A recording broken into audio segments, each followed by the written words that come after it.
Assalamualaikum warahmatullahi wabarakatuh. Ini adalah rangkaian simulasi untuk inverter sinus murni menggunakan komponen analog. Ini sudah saya pelajari beberapa hari yang lalu, skemanya, bagaimana cara kerjanya dan sebagainya. Sebelumnya saya pernah membuat tutorial cara membuat inverter sinus murni menggunakan microcontroller, dan ini adalah sekedar percobaan apakah bisa kita realisasikan nanti sebagai proyek selanjutnya. Dan selain itu, ini juga bisa kita implementasikan untuk kelas D audio amplifier.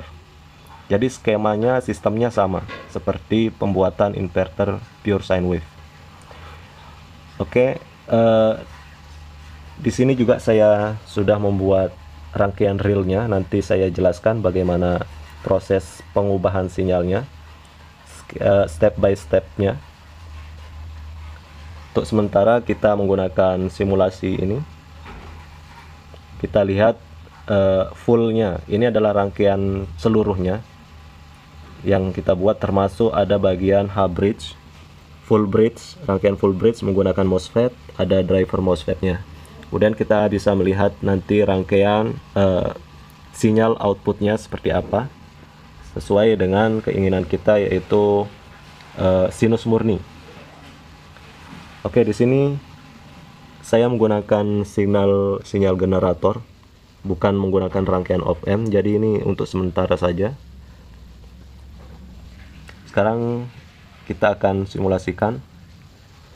Oke, bentuk sinyalnya akan seperti ini, sinyal outputnya. Ini adalah sinyal output dari low pass filter. Ini adalah low pass filter. Karena ini menggunakan sistem dual modulation, jadi induktornya ada dua sini. Kalau menggunakan single modulation, itu induktornya menggunakan satu saja sebagai low pass filternya, atau mengubah PWM menjadi gelombang semula seperti gelombang sinus murni sesuai dengan gelombang sumbernya yang dari sini. Dan dari sini gelombang sinus murninya. Kemudian di sini adalah rangkaian pembagi dan mengubah minus, bagian gelombang minus. Saya akan perlihatkan di sini. Ini dibagi dua. Setengah gelombang ini plus dan setengahnya minus. Ini yang minus kita buat menjadi plus menggunakan rangkaian ini. Kemudian untuk kebutuhan switching MOSFET, kita ubah tegangan linear menjadi PWM, baru masuk ke driver MOSFET. Oke, sekarang kita akan lihat komponen realnya, rangkaian realnya tanpa driver MOSFET, karena saya belum punya komponennya. Jadi kita akan lihat yang bagian sini saja di realnya, amplifier. Oke, di sini kita harus memproses beberapa sinyal karena kita menggunakan komponen analog. Yang pertama, bagian sini adalah bagian power supply simetris. Jadi power supply yang dari baterai itu cuman minus dan plus, kita buat menjadi tegangan simetris yang ada groundnya. Jadi di sini positif. Ini adalah tegangan positif. Bisa dilihat di sana Tmax 5,6 positif, dan di bawah sini adalah tegangan negatif. Bisa dilihat minus 5,8 volt. Oke, sekarang saya akan jelaskan perbagiannya. Ini adalah op-amp untuk sinyal sinus, generator sinyal sinus atau pembangkit sinyal sinus. Kita bisa lihat di sini. Nah, seperti ini sinyal sinus murni. Ini harus 50 Hz sesuai dengan inverter, sesuai dengan spesifikasi listrik yang ada di negara kita. Kemudian bagian kedua adalah pembagi dan pengubah bagian minus menjadi plus. Jadi ini kita bagi dua. Di sini bagian plus, bagian minus. Nah, bagian minusnya ini kita potong dan kita jadikan plus. Dan nanti jadinya akan seperti ini. Jadi yang tadinya minus kita ubah menjadi plus, kita pindah ke bagian atas. Itu adalah bagian rangkaian ini dan ini, dua buah. Kemudian mengubah tegangan linear menjadi PWM. Di bagian sini kita akan lihat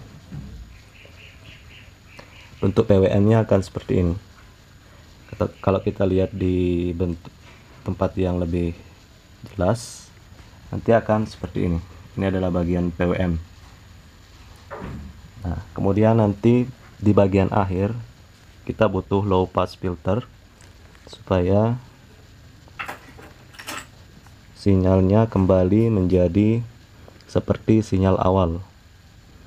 Di bagian sini sebagai contoh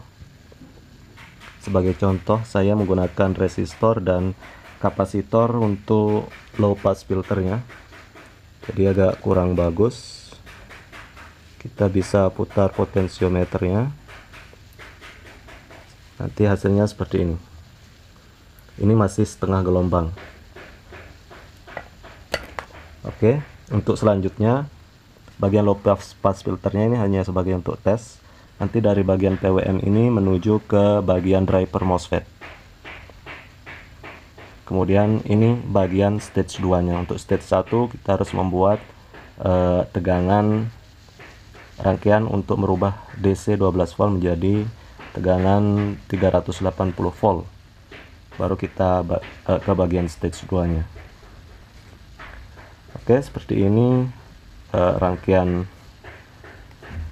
inverter sine wave menggunakan komponen analog yang kelihatannya komponennya agak banyak. Lebih simpel memang kita menggunakan microcontroller seperti Arduino.